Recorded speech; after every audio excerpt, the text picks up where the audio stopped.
my god, I'm so orange. I look like the president. Welcome to my den. I'm filming in a different spot today because this is going to be a little bit more of a talking video, and I thought that, you know, due to the amount of public outcry I receive over my birds being loud, that you guys might appreciate having a little sit-down chat in my quiet den where you can't hear the birds, but it is snowing, so you might hear a couple of snow plows. Can't do anything about that. Welcome to Canada. All right, friends. So today we're going to be having a little chat about budget setups and what that looks like.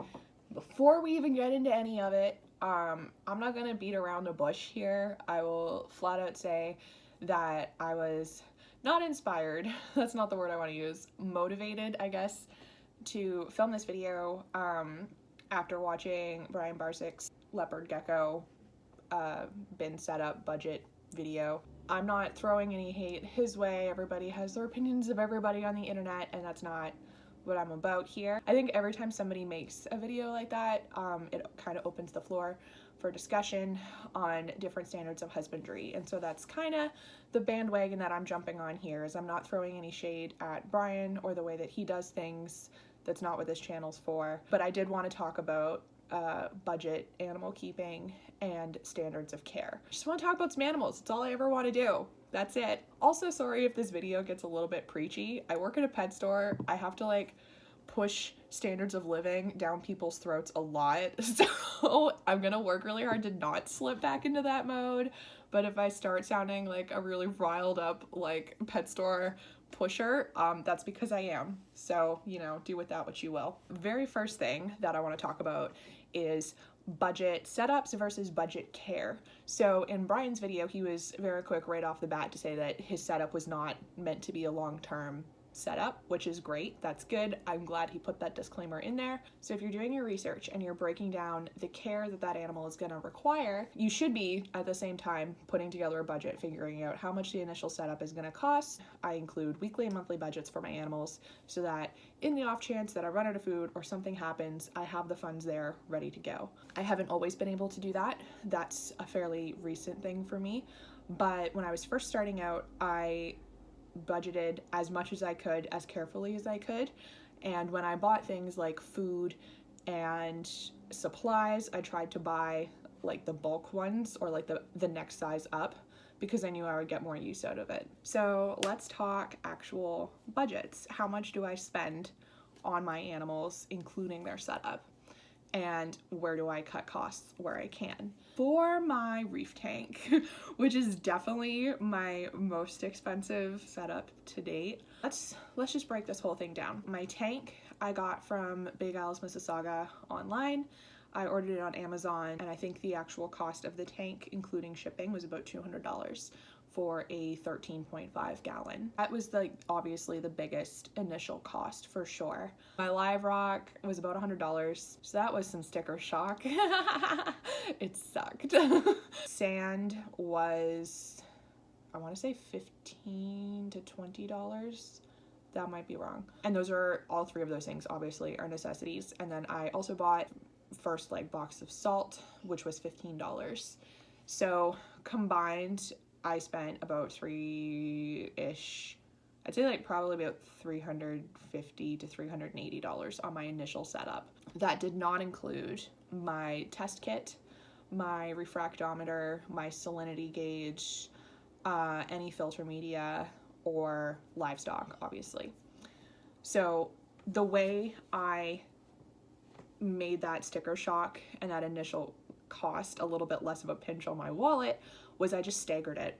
So it took me a lot longer to get my setup up and running because I was kind of buying everything in little chunks, but I couldn't just splurge a few $100s on a new setup right out of the gate. So it was actually a really good lesson in patience. So for those of you who have had saltwater tanks before, you know that waiting to get them up and running and cycled so you can start putting your livestock in requires a lot of patience. So the fact that I had to wait to even get my cycle going was a really good lesson in that for me, and it has made the whole tank process like a lot easier because every time I start to get excited and like anxious and like, oh, I want to get more stuff in this tank, oh, I want this tank to be bigger, faster, like I want everything to grow in really nice, I remember back to this initial setup and how long it took to get everything up and running. So I spaced that initial setup out over about, I'd say probably about 2 months. And to be completely honest, I think that was actually really rewarding. The first couple of weeks I had my tank, it was just like an empty light up box sitting next to my bed. And I Instagrammed it so many times. I was like, wow guys, look at my beautiful new aquarium. And everyone was like, shut up, look, it's a box. Once I had water in the tank and it was cycling,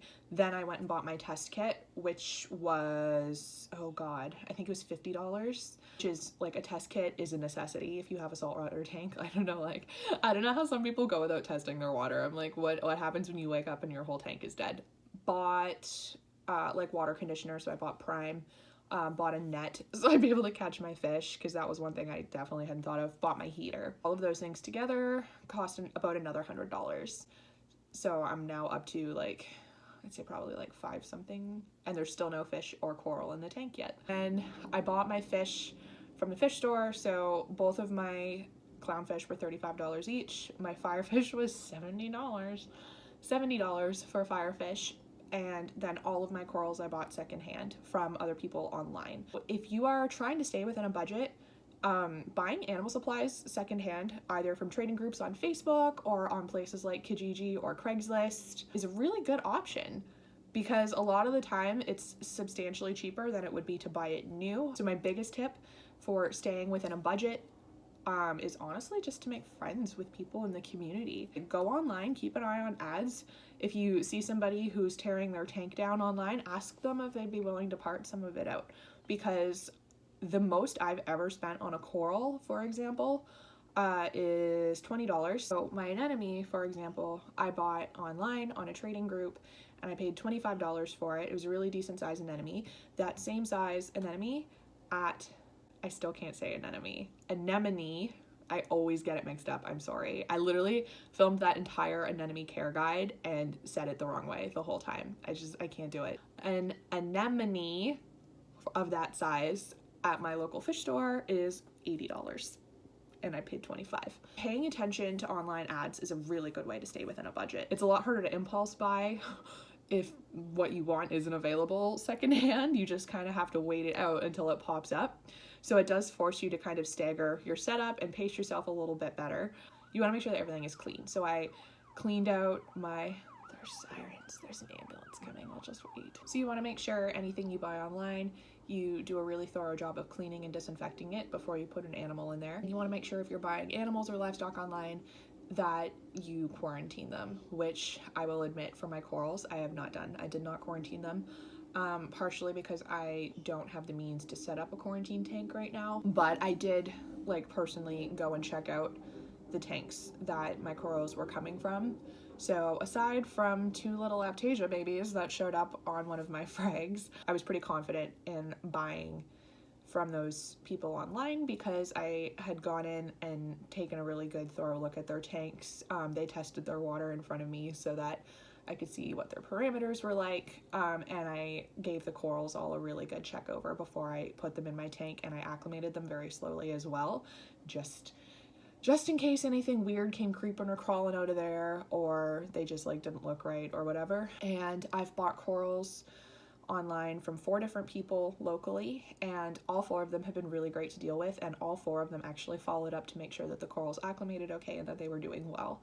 So in my experience, buying secondhand supplies and livestock from people has been really, really positive, and I would honestly recommend it to anybody, especially if you're looking to stay within a budget. People will often impulse buy, so you'll end up with people selling full setups because they got an animal, didn't quite understand what they were taking on when they took it, and now they're in a pinch and trying to get rid of everything. Another tip I have for staying within your budget when it comes to animal setups is to set aside a tiny little bit from each paycheck, and I mean a tiny little bit. I will take a set amount from each of those paychecks after I've paid my bills, after I've done everything, and put a little bit of that away for my animals. Some months I'll put away like $50, and then other months I'll put away like $5.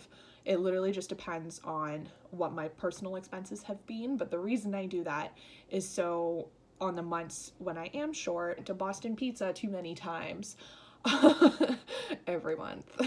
Every month I go to Boston Pizza too many times. But on the months that I'm a little bit short for money, I have a backup, so I'm not having to worry about where my animals are gonna eat or anything like that. So another thing that's worked really well for me is not being afraid to shop in different places.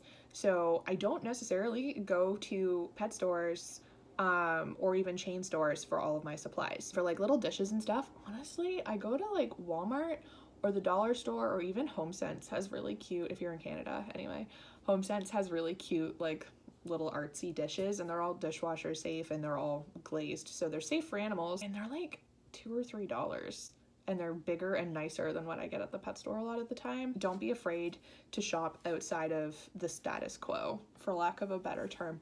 You know, just make sure that anything you're getting is as safe as you can make it. If something feels not right to you or looks cheaply made or like looks like it might be unsafe, probably is. You know, take it with a grain of salt, but definitely don't be afraid to shop outside your comfort zone. A really good example of this actually is all of the people online who've taken the Detolf shelves that you can get at IKEA and made those into small animal enclosures. They're way better than anything you would find at the pet store, and they all started because somebody was creative. So don't be afraid to try doing things differently or being creative with your supplies or your husbandry, as long as your animal's safe and their needs are being met. What I'm trying to say in this whole big long spiel, I'm at 26 minutes of video, by the way, so this is going to be real fun to edit. What I'm trying to say is that your budget should not come at the expense of your animal. It's fine to have a set agreed upon budget of how much you are willing and able to spend on your animals, be it weekly, monthly, yearly, what have you. But if you're having to take basic necessities out of their setups and out of their lives to meet that budget, then you might need to do some reevaluating on whether or not you can afford this animal with your current situation.